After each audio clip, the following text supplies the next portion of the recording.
नमस्कार friends, welcome to my channel English result. तो friends, आज का हमारा टॉपिक है the world is too much with us. इसको कंपोज किया है विलियम वर्ड्सवर्थ ने। तो फ्रेंड्स, इसके बारे में पहले हम इस सोनेट के बारे में कुछ बैकग्राउंड जान लेते हैं, इसके कुछ मेन पॉइंट्स जान लेते हैं। इसके बाद हम टेक्स्ट को लाइन बाय लाइन हिंदी में एक्सप्लेनेशन करेंगे। तो फ्रेंड्स, ये जो सोनेट है ये 1802 में लिखा गया है और 1807 में विलियम वर्ड्सवर्थ का कलेक्शन है पोएम्स इन 2 वॉल्यूम्स, उसमें ये प्रकाशित हुआ है। यह एक पैटार्कन सोनेट है जो कि 14 लाइन का होता है। इसमें एक ऑक्टेव होता है और एक सेस्टेट होता है। ऑक्टेव की जो राइम स्कीम है वो A B B A C D C D, इस तरीके से इसकी राइम स्कीम है। इस पोएम में विलियम वर्ड्सवर्थ ने भौतिकवादी लोगों की निंदा की और उनसे अपील की है कि वो प्रकृति की ओर मुड़ें। तो फ्रेंड्स, इसके टॉपिक के बारे में हम जान लेते हैं। जो इसका जो टॉपिक है the world is too much with अस, इस पे बहुत से डिस्कशन हुए हैं, बहस हुई है, क्योंकि इसके बहुत सारे मीनिंग निकलते हैं। जैसे कि हम इस दुनिया में कुछ ज़्यादा ही खो गए हैं, या हम इस दुनिया पर एक बोझ बनकर रह गए हैं, या हम यह कहें कि ये दुनिया हमारे अंदर कुछ ज़्यादा ही समा गई है। तो इस तरीके से इसके कई अर्थ निकलते हैं। तो फ्रेंड्स, अब हम इस पोएम की लाइन बाय लाइन हिंदी में समझने की कोशिश करते हैं। The world is too much with अस।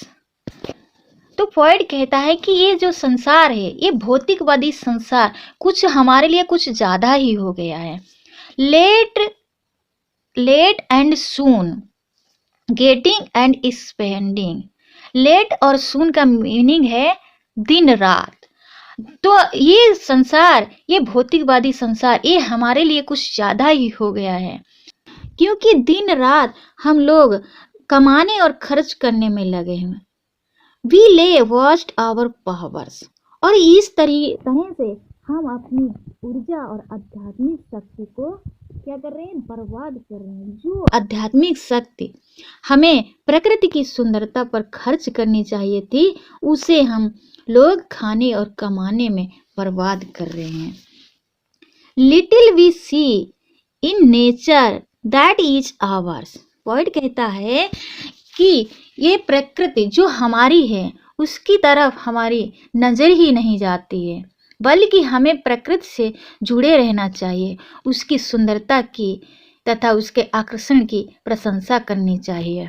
और हम लोग we have given our heads away, और हम लोगों ने क्या किया है, अपनी आत्मा को भौतिकवादी देवता को बेच दिया है। ए सॉर्डेड बून, जो कि हमारे लिए सॉर्डेड बून बन गया है, हमारे लिए एक दूषित अभिशाप बन गया। और अब हमारे अंदर प्रकृति की सुंदरता की को अप्रिशिएट करने के लिए कोई फीलिंग ही नहीं रही है। आगे पोएट क्या कहता है, this sea that wears her bosom to the moon. ये समुद्र जो चंद्रमा के प्रकाश में सीना ताने खड़ा है, अर्थात चंद्रमा की रोशनी समुद्र की सतह पर पड़ रही है, तो यह दृश्य इतना मनोहर लग रहा है, इतना सुंदर लग रहा है। The winds that will be howling at all hours.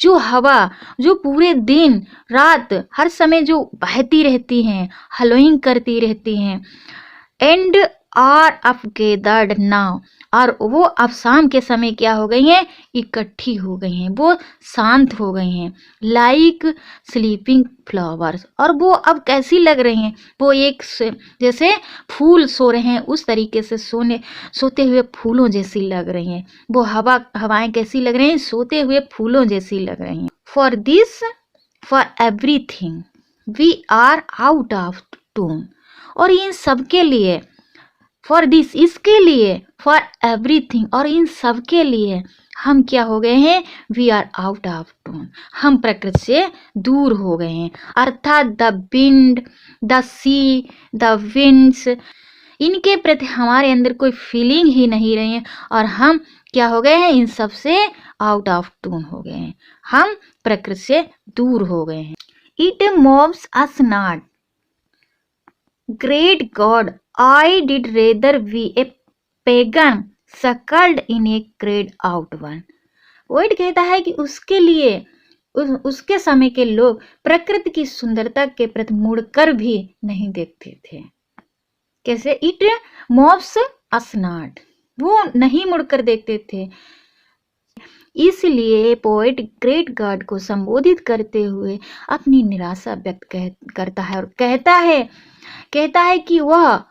कि आई did rather be A pagan, कि मैं काश में एक पैगन होता। सकल्ड पालन, तो हमारा इन एक क्रीड मीन्स होता है वंश, तो हमारा पैगन वंश में पालन पोषण होता। आउट वन, खुली प्रकृति में पैगन धर्म से हमारा क्या होता?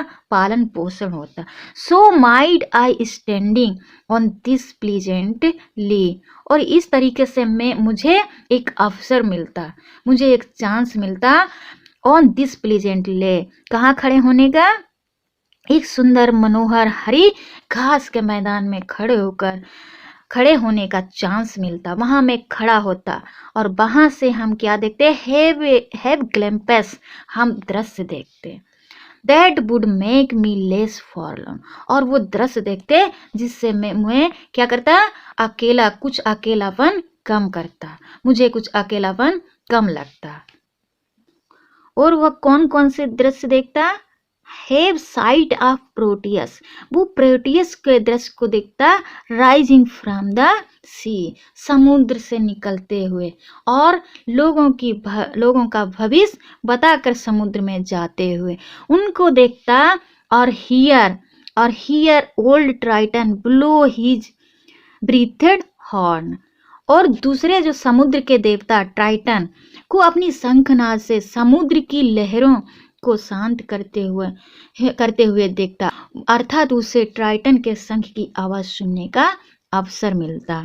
हॉर्न मीन्स है शंख। तो फ्रेंड्स, यहाँ पे हमारी पोएम फिनिश हुई है। अब हम इसके कुछ इंपॉर्टेंट पॉइंट्स देख लेते हैं जिन पे आपको फोकस करना है। पहला पॉइंट तो यही है कि इसकी जो पहली लाइन है वो इम्पॉर्टेंट है, जो अक्सर एग्जाम में पूछी जाती है। इसका जो थीम है वो भौतिकवादी एंड लॉस ऑफ फेथ, ये इसका थीम है। इसका जो सैडेड वून है, ये फ्रेज किस में आया है, इस पे ध्यान देना है। The world is too much with us. This sea that bares her bosom to the moon, इसमें जो फिगर ऑफ स्पीच है वो पर्सोनिफिकेशन है।